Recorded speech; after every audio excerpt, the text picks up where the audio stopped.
Mi nombre es Nicolás Cadavid, soy artista visual, vivo y trabajo en Bucaramanga. Además de eso, doy clases en dos universidades de mi ciudad. La pregunta de qué es lo que hago siempre me cuesta muchísimo trabajo de responder porque hago bastantes cosas desde el arte, quiero decir, no tengo una línea de investigación única, no me interesa tenerla. En realidad creo que el arte es como un reflejo de mis días y de digamos, de mis pensamientos diarios. La manera en cómo aparecen mis ideas son circunstanciales y en esa medida no puedo ser la misma persona todos los días.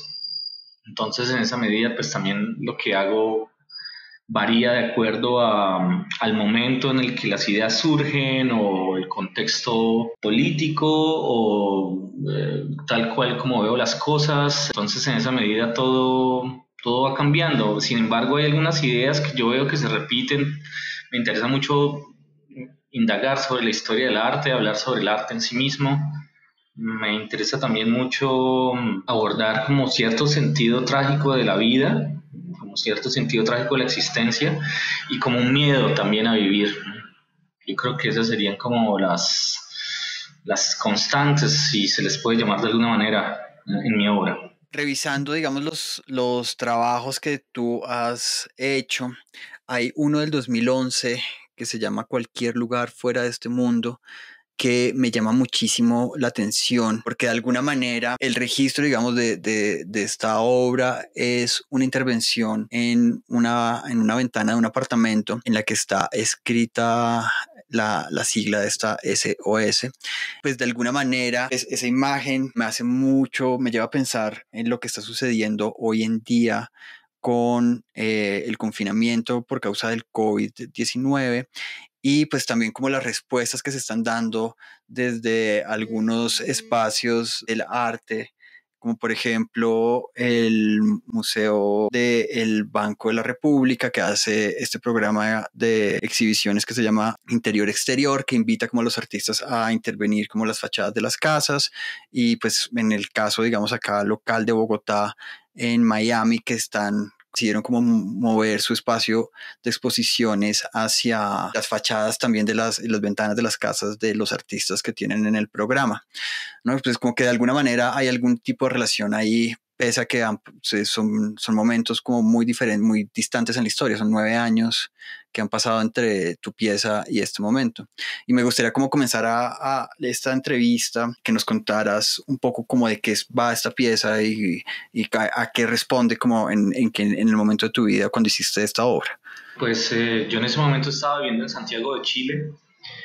Estaba estudiando allá y bueno, la pieza surge un poco como de un sentimiento de desarraigo, ¿no? Me sentía solo y en realidad como que siempre me he sentido un poco solo, o como sin mucha compañía, aunque no quiero decir con esto que no tengo amigos, sí, pero sí, de todas formas, al menos como en el contexto artístico, siempre me he sentido un poco solo. Siempre esa soledad pues me ha llevado a buscar distintas formas de exhibir lo que yo hago. Entonces, mi interés por trabajar en espacios públicos se debe a eso, se debe también a que en Bucaramanga nunca hubo y sigue sin haber realmente un espacio que se preste para hacer exhibiciones, tal cual al menos a mí me gustan. Y entonces por eso yo siempre he tenido un interés en trabajar en espacios públicos o en espacios no convencionales. De hecho, la gran mayoría de mi producción se puede rastrear en ese tipo de escenarios, ¿no? Escenarios no museales o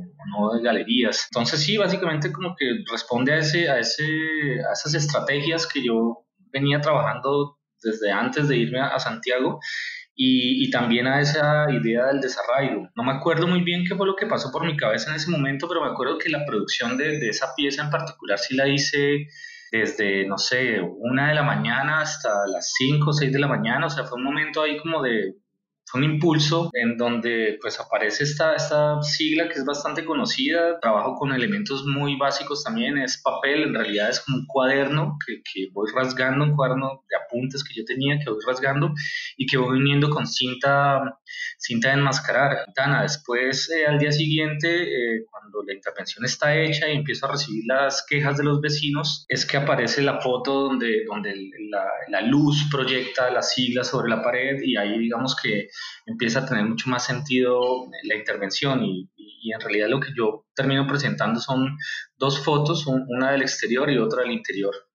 Y ese interior pues se ve pues bastante, digamos, en calma o demasiado solo también, como es una sala medio abandonada, medio descuidada.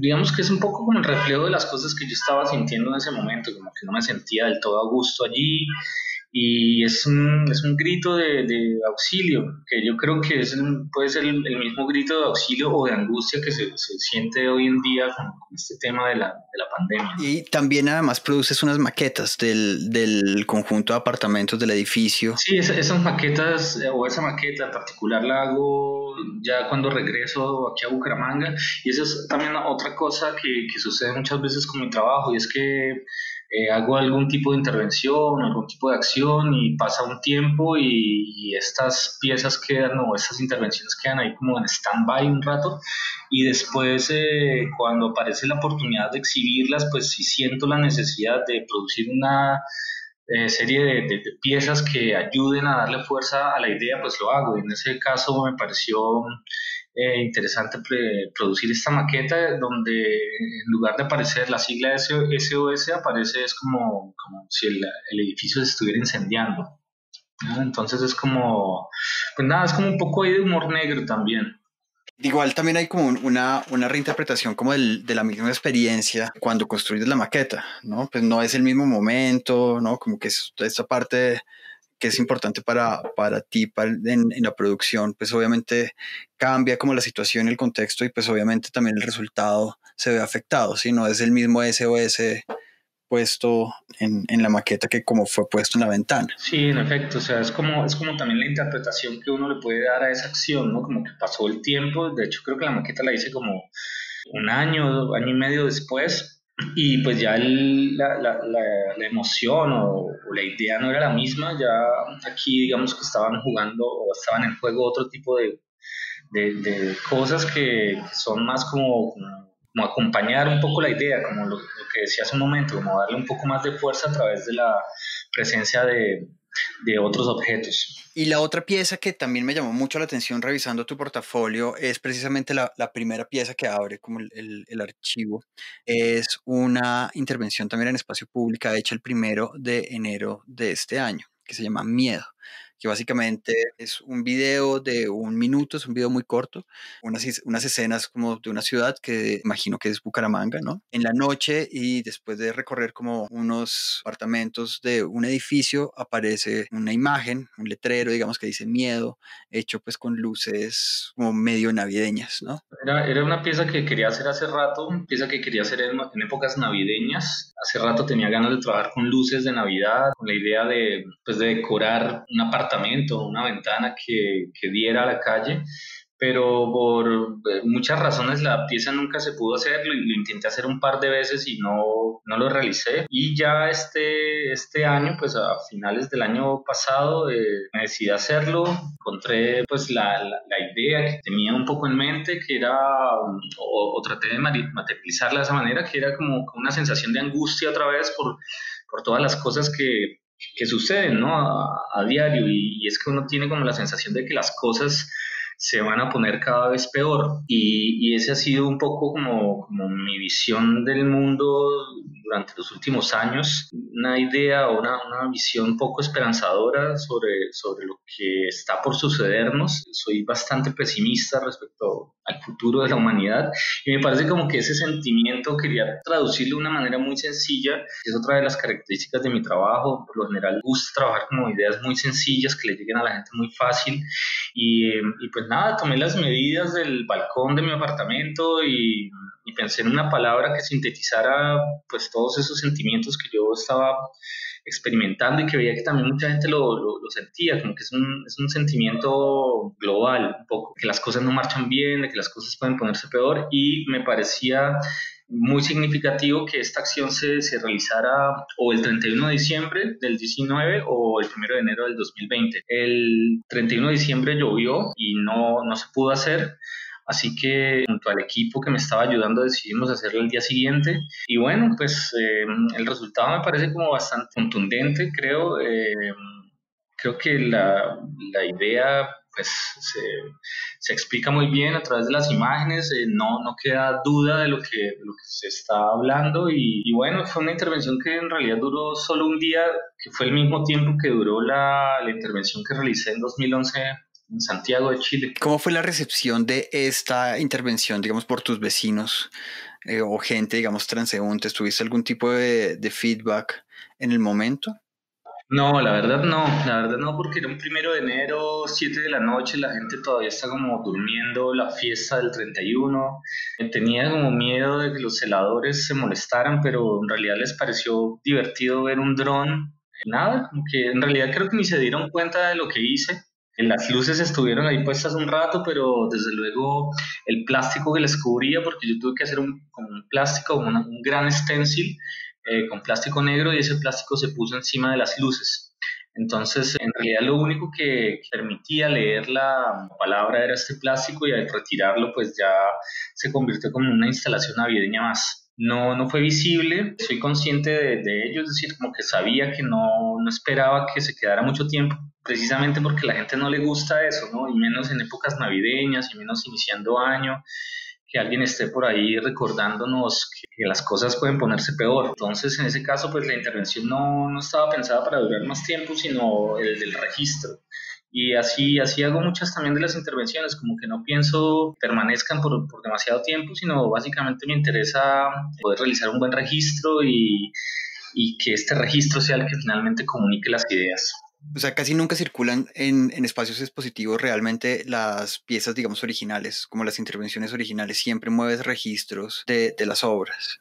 Sí, sí, eventualmente se presentan, es decir, la intervención que realicé en Santiago, la de SOS, se presentó en una Bienal de Arte que se hacía aquí en Bucaramanga hace unos años. De hecho, recibió una mención, pero la de Miedo sí no la he presentado y hay como varias intervenciones de muchas cosas, no las logro presentar porque precisamente pues exhibir para mí no es fácil. Sí, exhibir aquí en Bucaramanga, de hecho yo mismo lo tengo casi que negado, entonces las oportunidades que tengo de exhibir por fuera de la ciudad son las que trato de aprovechar, pero pues como te imaginarás tampoco es que abunden, ¿cierto? Entonces digamos que ese es un poco el oficio que yo tengo como artista y lo que me define a mí como artista es un poco trabajar sin esperar nada a cambio, porque el tema de exhibir o el tema de comercializar la obra siempre ha sido un problema para mí. Entonces, yo creo que como la fortaleza que ven muchos en mi trabajo es que, te decía, estoy un poco solo y no, más allá de eso, o sin importar eso, mejor, yo sigo produciendo y tengo un montón de trabajo ahí como por mostrar que no sé si algún día pueda mostrar, se pueda ver, pero eso no me impide seguir produciendo. Hablando como de este momento, ¿qué te ha pasado con el confinamiento y pues con las medidas de cuarentena a las que estamos expuestos en este momento por causa del virus? ¿Cómo ha afectado, digamos, eso tu trabajo en la actualidad? El trabajo en realidad no lo ha afectado mucho, salvo que sí tenía al menos como una exposición por ahí por hacer en Bogotá. Desafortunadamente se canceló, pero más allá de eso no me ha afectado por lo que yo te decía, que es tan poco lo que pasa aquí en Bucaramanga que nosotros vivimos como una cuarentena constante.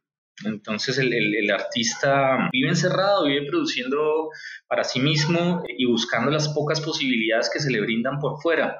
Entonces, en esa medida, es algo que yo un poco como en chiste hago con amigos artistas de aquí, como que todos estamos en cuarentena constante, entonces esto no nos ha afectado realmente, aquí no hay un circuito artístico muy fuerte que se haya detenido de repente y todos hayamos quedado sorprendidos, ¿no? Vivir del arte aquí en la ciudad también es muy difícil, entonces uno tiene también sus otras formas de ingresos aseguradas, si se quiere, y que no dependen necesariamente del arte.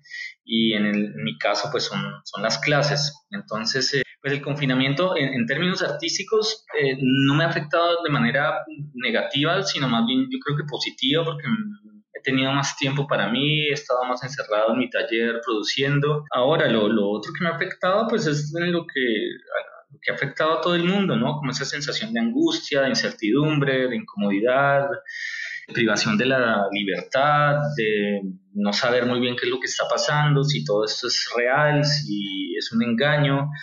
Entonces, yo lo veo más así, como que estoy como la mayoría de gente consciente en el mundo que se está preguntando por la naturaleza de esta crisis y en el campo artístico, pues nada, hermano, la cuarentena aquí es constante, es todo el año.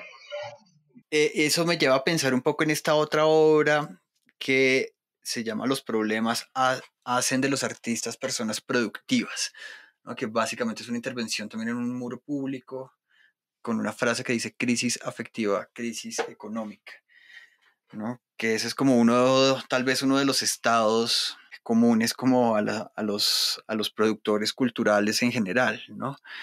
Digamos que en este, como que en este momento, digamos, como de crisis generalizada, tú sigues produciendo, has hecho nuevas piezas que responden un poco como a este momento. No necesariamente, pero lo que pasa es que tampoco me gusta mucho trabajar sobre la noticia del día. Si no soy mucho de tomar lo que está pasando precisamente en este momento, a menos que yo haga una traducción, que haga como una interpretación de la misma, o que la deje, o que deje dormir esas ideas un rato y después sí produzco algo. En realidad, esta pieza de crisis afectiva, económica, define mucho esto que estábamos hablando y ha definido muchísimo mi trabajo. Yo creo que trabajo mucho a partir de las ideas de crisis, de las ideas de miedo, de incertidumbre, lo que te decía, un poco como el sentido trágico de la existencia. Y las motivaciones o muchas de las cosas que a mí me hacen producir las piezas que hago vienen de esas ideas, de estarla pasando mal, por ejemplo, o de tener algún tipo de problema personal en la mente y trato de materializarlo muchas veces en espacios públicos. Entonces como que yo llevo mis problemas íntimos a una exposición pública, ¿no? Que eso es como, pues también es como una cosa habitual de los artistas, simplemente que muchos de los artistas no lo hacen en espacio público, sino que lo hacen en una sala de exposiciones, que es lo mismo, ¿no? Es exhibirse, es exhibir lo que tú eres, lo que tú piensas. Pero sí, ¿no? En el momento de la crisis del COVID-19 no me ha inspirado como tal una pieza, yo no he dicho como, bueno, voy a hacer esto basado en el tema de la pandemia, todavía no, no sé si más tarde con el paso de los días y con el encierro todavía digamos, más denso algo ocurra. En este momento estoy produciendo más que todo piezas gráficas, estoy pintando bastante, pero con otras ideas que ya tenía por ahí en mente, ¿sí? No, la pandemia todavía no ha cruzado como tal la producción artística personal. Pero bueno, si hay un cambio, digamos, en tu trabajo en la medida en que estás trabajando menos en espacios públicos, haciendo intervenciones y estás haciendo obra, digamos, mucho más de pequeño formato y, digamos, es un poco más íntima, digamos, entre comillas, ¿no? Como, es como obra de taller. Sí, sí, sí, claro, eso sí ha pasado. De hecho, pues esta invitación a participar en APP, pues como que me abrió también otras posibilidades. Creo que eran cosas que tenía guardadas hace rato en la cabeza y la invitación ayuda a sacarlas. Me doy cuenta que es interesante esa producción un poco inmediata, un poco más ligera, si se quiere. De hecho, pues hoy acabé de comprar unos papeles por ahí para seguir trabajando. Pero además de eso, estoy produciendo pinturas de formato grande, son pinturas que pues, son al óleo, que llevan muchísimo trabajo. Entonces, hay una mezcla ahí entre un trabajo todavía bien dedicado, bien de taller, a un trabajo mucho más rápido de producción más ágil y sobre todo como no tan pensado, ¿no? Un poco más dado al trabajo con conceptos muy básicos como color, forma, composición, cosas muy sencillas a las cuales he estado regresando un poco a partir de las clases que yo doy en una de las universidades, que son clases a estudiantes que no estudian arte, sino que son estudiantes de otras carreras y con ellos he tenido que trabajar estos temas muy sencillos. Yo creo que la reiteración sobre estos temas es la que me ha empezado a mover hacia esos campos que uno cree ya como artista mayor de edad, si se quiere, que los tiene completamente superados, pero en realidad volver a lo básico siempre es muy satisfactorio y uno empieza como a descubrir cosas que no sabía que estaban por ahí tan presentes en el trabajo que uno había venido haciendo de manera más compleja, si se quiere. Bueno, ¿y cómo es que, cuéntanos un poco más de esta experiencia de ser docente de personas que no son artistas? ¿Qué tipo de qué clase estás dictando exactamente? Bueno, yo trabajo en la Universidad Industrial de Santander dando clases en la carrera de artes. Ahí digamos que es donde tengo mi nicho, llevo ya más o menos 8 años trabajando ahí y pues es la carrera de mis amores. Y además de eso trabajo en una universidad privada que se llama la Universidad Autónoma de Bucaramanga y ahí doy clases para estudiantes de educación infantil. Entonces son más que todo mujeres que están formándose para ser profesoras de primera infancia. Entonces, con ellas es que tengo un curso que se llama Artes Visuales. Es a ellas a quien les imparto estas clases en donde desde luego tenemos que revisar conceptos muy básicos, ¿no? Como punto, línea, plano, citando a Kandinsky, pero también teoría del color, hablar de composición, hablar de fotografía, hablar de historia del arte. Y no sé, a mí me parece que siempre son clases que yo empiezo odiando, pero termino amando porque iniciar clases con personas que no, digamos, a las que no les interesa demasiado el arte siempre es complejo, pero un poco el éxito o mi objetivo es darles a conocer la práctica artística de una forma, primero, que ellas lo entiendan y lo puedan aplicar a lo que hacen como profesoras de niños, pero al mismo tiempo que esa producción que ellas realizan en el salón de clase, porque yo las pongo a trabajar bastante, o sea, realmente el número de piezas, ¿no? Por no decir obras de arte, pero el número de piezas, de ejercicios que realizamos en clases es numeroso y me parece muy interesante que a través de estrategias muy sencillas de producción que yo les enseño, ellas van puliendo cada vez más su propia producción hasta entender que pueden fácilmente producir imágenes que cualquier artista podría también producir, como con base en elementos muy, muy sencillos. Simplemente es mostrándoles algunas estrategias para trabajar con ciertos materiales, cómo funciona más trabajar un acrílico o un marcador o un aerosol, el problema del color, ¿no? Son como elementos muy básicos, son conceptos súper básicos y al final yo pues y ellas terminan como terminamos todos como muy contentos con los resultados porque se logra demostrar un poco esto que siempre se ha dicho y es como que el arte es para todos, todos podemos ser artistas. De hecho, pues de niños la primera forma en la cual nos comunicamos con el mundo es a través de garabatos, ¿no? O sea, casi que primero dibujamos que hablamos. Entonces, como que todas esas formas de producción han estado ahí un poco guardadas en la cabeza de los estudiantes y por falta de motivación, por falta de conocer los materiales, por falta de las estrategias adecuadas para producción, para producir imágenes, pues no se hace ese trabajo y se ve como con cierta distancia. Entonces, el trabajo en términos generales es eso, es como bastante sencillo y al final muy, muy gratificante. De alguna manera es como si llevar tu experiencia desde la práctica artística, llevarlo directamente al salón de clases y sobre todo enseñándole a personas que van a enseñar, como enseñarles sobre todo pues a niños, que es un tema bastante complejo, ¿no? Como la educación artística en primera infancia es bien complicado porque pues normalmente ahí siempre hay se tiende como a un lugar común bien grande en el cual como que estos conceptos no son realmente explorados, sino que la práctica artística se vuelve como una clase que no es importante para la formación de los niños, ¿no? Pues creo que eso es una labor bastante valiosa la que estás haciendo ahí con estos formadores, formando formadores, ¿no? Sí, pues es que yo también creo que si ellas quieren enseñarle a los niños algo de arte o usar el arte como una estrategia importante dentro de la práctica pedagógica, ellas tienen que entender un poco la producción artística. No, no hablo de estudiar arte como tal, pero es que muchas veces en las universidades se habla muchísimo del arte como un factor importante en los procesos pedagógicos en primera infancia, pero a la larga los profesores no tienen idea de lo que están haciendo o de lo que están hablando, porque nunca han tenido una experiencia real, al menos en la producción de imágenes, ¿cierto?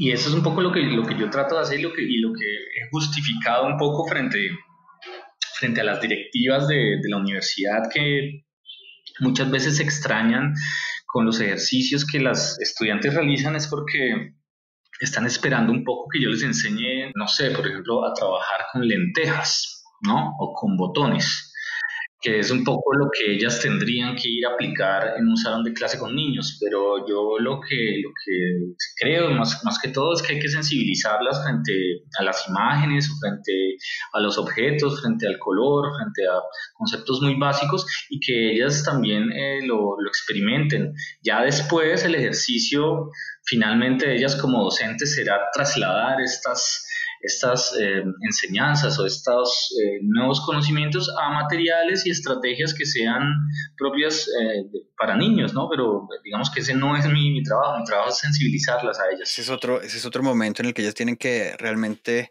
apropiar los contenidos que tú les has entregado y poder construir como sus propias enseñanzas literalmente desde este lugar. Bueno, y revisando como otra serie de obras, hay algunas en las que trabajas con gente, ¿cierto? O como que de alguna manera hay gente involucrada, digamos que no son obras solamente meramente contemplativas, sino que hay personas como en el medio. La primera que me llamó la atención es esta pieza del 2007 que estuvo en el encuentro MDE 07 que se llama Correos de la Esperanza. Pues en ese momento yo me gradué de artes aquí en Bucaramanga con un proyecto que ya estaba, eso fue en 2005, con un proyecto que ya estaba interesado un poco en la articulación de otras personas dentro de la producción de la obra, ¿no? Con la participación de personas en mis proyectos. Y con esta oportunidad de realizar esta residencia en Medellín hace ya pues, 13 años más o menos, como que quise materializar todas esas dudas que me habían quedado del proyecto de grado. A mí me fue relativamente mal con mi proyecto de grado. Si bien el proyecto es muy chévere, pues yo lo aprecio muchísimo, que como que los jurados no lo entendían muy bien y me parece que estaba bastante bien porque realmente en Colombia en ese momento las discusiones sobre este tipo de proyectos todavía estaban como muy arraigadas a la historia del arte de los años 70 o de los años 60 incluso. Y entonces como que había muchísimas dudas y de hecho yo a Medellín llegué también con muchas dudas y bueno, pues nada, el proyecto básicamente consistió en la creación de una oficina de correos entre personas que no se conocían o como un canal de correos entre personas que no se conocían y la sede de la oficina o si se quiere la sede central de esta oficina estaba en un barrio que se llamaba La Esperanza en Medellín y pues por aquel tiempo parte de mi trabajo tenía mucho que ver con esa idea de esperanza o el arte como utopía, que es una idea completamente distinta a la que tengo hoy en día. Y pues en ese momento me pareció interesante conectar el barrio con el centro de Medellín, entonces en esa medida creé unos espacios unas oficinas móviles que iban por universidades, por centros culturales, por bibliotecas, por museos, en los cuales se invitaba a la gente que quería participar a que escribiera una carta que hablara sobre algo que le causara desesperanza. Y después estas cartas se entregaban a un grupo de ancianos con los que trabajé, un grupo de ancianos del barrio La Esperanza, y los ancianos lo que hacían era responderles a estas personas con algún tipo de consejo sobre cómo darle vuelta a esta situación de desesperanza. Entonces, por eso se llamaba Correos La Esperanza. Y las respuestas pues se le entregaban obviamente a las personas que habían participado. Más o menos se respondieron unas 200 cartas durante el mes y medio tal vez que duró el proyecto. Y bueno, a partir de eso yo realicé otro tipo de trabajos que tenían que ver con ese tipo de, digamos, como de dinámicas artísticas o de prácticas artísticas y bueno, pues hoy en día lo veo de una manera muy distinta. No quiere decir que no trabajo con personas o con comunidades. De hecho, el año pasado tuve la oportunidad de hacer otro proyecto así, aunque ya no trabajo con comunidades tan grandes, los temas son otros, pero desde luego es un es un tema que me interesa muchísimo, que se repite mucho en mi trabajo, y de hecho yo también doy una clase en la carrera de artes de la UIS que se llama Arte y Comunidad. Como que ahí he seguido profundizando sobre mis inquietudes, el hecho de tener que repasar bibliografía, el hecho de tener que estar actualizándome con ese tema, pues es lo que ha hecho también que yo madure un poco la visión que tengo sobre este tipo de prácticas. Ujú. ¿Y cuál fue este último proyecto que hiciste el año pasado con comunidad? Se llama La Montaña Negra, de Black Mountain, creo, que en realidad es como o sea, ahí lo presento como, como un corto, sí, es un video que lo hice en Kirguistán, en un país de Asia Central. Trabajé con un personaje, digamos que también eso es algo que he aprendido un poco de los trabajos en comunidad, que cuando uno habla de comunidad no necesariamente tiene que hacer lo que hacen las oficinas de cultura de los municipios, que es trabajar con 1.000 personas, ¿no? Entonces, si trabajas con 1.000 personas, pues tienes más éxito, ¿no? La idea de comunidad es básicamente el otro, ¿no? Entonces, en ese sentido, ese otro era un personaje con el que me topé durante esta residencia que estaba haciendo en este país y es un señor que vive en el campo, que se llama Almash. Y este señor se convirtió un poco como en el protagonista de la película.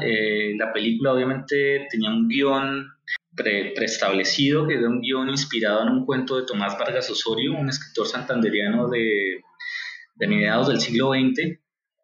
Y yo lo que hice fue tratar de hacer como una traducción de este cuento al contexto de Kirguistán, y en ese sentido la vida, el trabajo del señor, las personas que lo rodean se convirtieron en el tema de la película.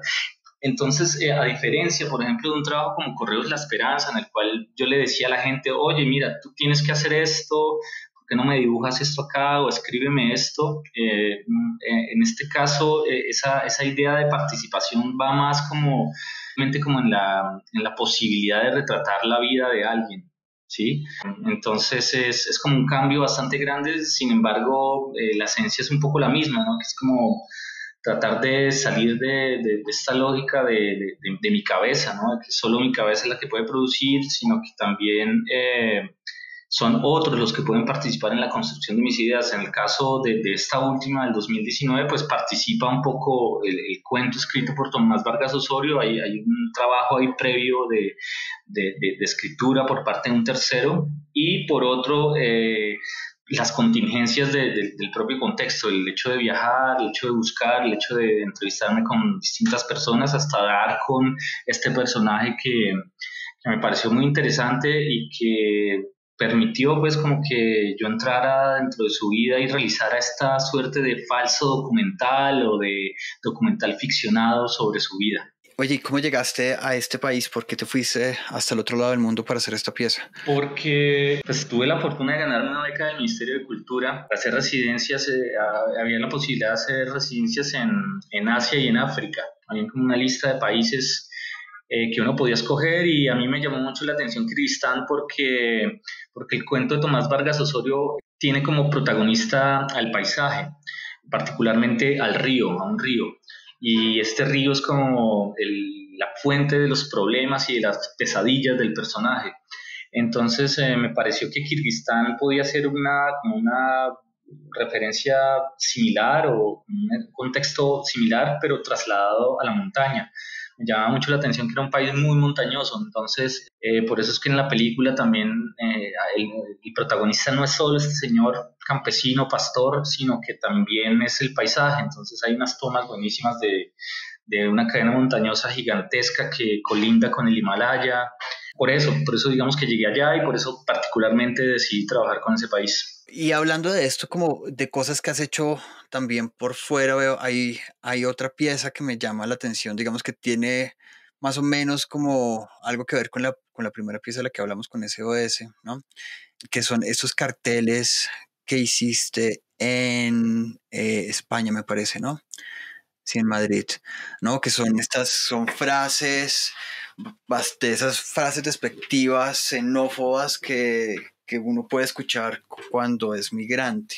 Esa pieza también se da gracias a la oportunidad de hacer una residencia en Madrid y previamente a ese viaje a Madrid yo había estado más o menos un mes y medio en Perú, pero como en plan de vacaciones, entonces pude darme cuenta del gran protagonismo que tiene el cartelismo chicha, el cartel chicha en Perú, que es como este cartel que promociona la cumbia chicha o las agrupaciones de cumbia chicha, y que son carteles súper estridentes, si se quiere a ratos de mal gusto, pero con una estética muy llamativa, colores neón, fondo negro, entonces como que a partir de eso ya tenía un referente estético y lo que hice en Madrid pues fue básicamente caminar y un poco experimentar la vida del migrante. Además de eso tuve o ya tenía un poco en mente realizar algo que ver con el espacio público, con la interacción de las personas en las calles o con la relación de la gente en el metro o simplemente al cruzarse en una tienda,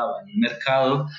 Y di con una asociación española que trabaja un poco con problemas de xenofobia y que se ha encargado un poco de recoger estas manifestaciones xenofóbicas desde el lenguaje. Entonces, pues pude entrevistarme con ellos. Además de eso, yo estaba conviviendo con un artista de Guatemala. También tuvimos un par de problemas, él y yo, pues como a raíz de nuestro origen. Y como que todo eso me motivó a hacer estos carteles, que son carteles que pueden ser vistos desde luego a primera vista como carteles xenófobos, pero si uno los revisa un poco más a fondo, los personajes que aparecen en los carteles, que son precisamente los personajes a los cuales parece estar refiriendo el insulto, son personajes que están siempre como en una muy buena actitud, como que son orgullosos de pertenecer a estos pueblos de donde vienen. Y es un poco casi como si a nosotros como colombianos nos dijeran, es que todos ustedes son narcotraficantes y nosotros sacáramos pecho diciendo que sí, tenemos la mejor cocaína del mundo, ¿cuál es el problema? Como es que es un motivo para estar orgullosos. Que es un poco como darle toda la vuelta al asunto de la xenofobia y no tomársela con tanto drama, ¿cierto? Que es, me parece, el problema de todos estos proyectos un poco que abordan estos problemas de las migraciones o de los desplazamientos, que siempre son proyectos demasiado sensibles, son proyectos demasiado tristes siempre. Y pues toda esta nueva idea o nuevas ideas a través de las cuales yo entiendo lo que yo hago es que me impiden un poco ser sensiblero frente a algunos problemas que son desde luego delicados. Por eso es que uso mucho como la ironía o el humor negro o el doble sentido. Me parece que en estas estrategias hay un poco más de sentido crítico si se quiere, pero también como una forma digamos, de no dejarnos hundir dentro de estos problemas, sino más bien salir de ellos y mirarlos con otra cara. Hay uno de los carteles que estoy viendo justamente ahora que tiene una frase que realmente es muy chistosa. Es vete a tu puto país en llama, ¿no? Es como ese doble sentido que tiene esa imagen y además con las dos llamitas al lado de este personaje con sombrerito inca, ¿no? Pues claramente sí es como una manera muy diferente de abordar el tema y también como de tal vez de abrir como un poco la discusión. Me imagino pues que en estos contextos pues a partir como no desde la problematización, digamos, seria del problema, ¿no? Que ya es lo suficientemente complejo, sino a partir del humor, como comenzar a hablar como de estos temas y ponerlos como en discusión. Sí, claro, y sin restarles la importancia del caso, pero sí que, digamos que este trabajo tuve la oportunidad de exhibirlo por primera vez en Colombia el año pasado en un encuentro internacional de arte que se hizo en Cúcuta. Y me acuerdo haber ido a la exposición y en la ficha técnica de los carteles había toda una explicación de los carteles, como que había que explicarlos muy bien para que la gente no creyera que los carteles habían sido hechos por un xenófobo, ¿cierto? Sino que era todo lo contrario, que era un personaje que quizás había recibido estos tratos, quizás los había experimentado, pero que además es consciente que lo que a él le pasó no es nada comparado con lo que le pasa a otra gente que llega en situaciones de desarraigo y de pobreza muy fuertes a países del primer mundo. pero sí es difícil de entender, porque es que también el arte en comunidad o el arte que aborda problemas sociales o problemas raciales o problemas económicos, siempre termina siendo muy serio, siempre termina siendo muy bueno, ¿no? El arte por esencia, a mi juicio, es bueno y debe ser bueno. Entonces, cuando aparecen otro tipo de formas de entender el arte un poco más políticamente incorrecto, si se quiere, surge un problema, ¿no? Surge como un problema en la frecuencia y que es esa frecuencia de comunicación entre artista y público que lo asume muchas veces. El curador es el que asume esos problemas de trasladar, ¿no? De traducir las obras y hacerle parecer al público que las obras realmente, aunque parezcan malas, son buenas. Es como una discusión ahí que he estado teniendo también en el curso que doy de arte y comunidad, que es todo este problema de la ética del arte, ¿cierto? Del problema de trabajar con comunidades. Me parece que el campo está abierto, que está buenísimo, y me parece también buenísimo entender que el relacionarnos con la gente no necesariamente tiene que hacerse de una forma siempre buena y siempre positiva, ¿no? Parte de las relaciones humanas también tienen que contemplar el conflicto, ¿no? Si dejamos simplemente los puntos en común, pues estamos viendo solo una cara de la sociedad. De alguna manera como que esta corrección política y estas formas de hablar con extremado cuidado por el otro también lo que hace es truncar como una forma de hacer, que digamos que es el problema digamos que tienen los comediantes hoy en día, ¿no? Como hacer comedia es muy complicado, ¿no? Porque no puedes ofender a ninguna persona, ¿no? Pero de alguna manera la incorrección política sí es una manera de establecer canales de comunicación con las personas, si se entiende, digamos, el contexto en el que están puestas como las frases, ¿no? Que yo creo que es el caso específico de estos carteles. Y bueno, creo que la última pregunta que tengo con esto es, cuando dices que mostraste estas piezas acá en Colombia, cómo sentiste como la recepción de ellas? Porque realmente los contextos son muy diferentes y creo que algunas de las frases, no sé, pues tienen esta que dice indio de mierda, llévate tu farlopa, pues es como, farlopa es una palabra que no se utiliza acá, ¿no? Que responde como al contexto español totalmente. Cuando tú traes literalmente estos carteles y los instalas en Cúcuta, ¿tú crees que funcionan de la misma manera o cómo funcionan acá versus cómo funcionaron en España? No, funcionan de una manera completamente distinta. Yo creo que allá en España pues había una suerte de shock. El público no terminaba de entender cómo una fundación, pues, digamos que este trabajo fue patrocinado por la Fundación Banco Santander, entonces cómo la Fundación Banco Santander podía permitir esto. Eso en primera instancia. Por otro lado, también en el proceso de realización de los carteles, pues yo tenía que ir a papelerías, tenía que imprimir algunas cosas, imprimir algunos bocetos y me acuerdo mucho de algunas miradas cómplices de parte de los empleados respecto a lo que veían, ¿no? Casi como que me guiñaban el ojo diciéndome, ah, bien, eres de los míos, ¿cierto?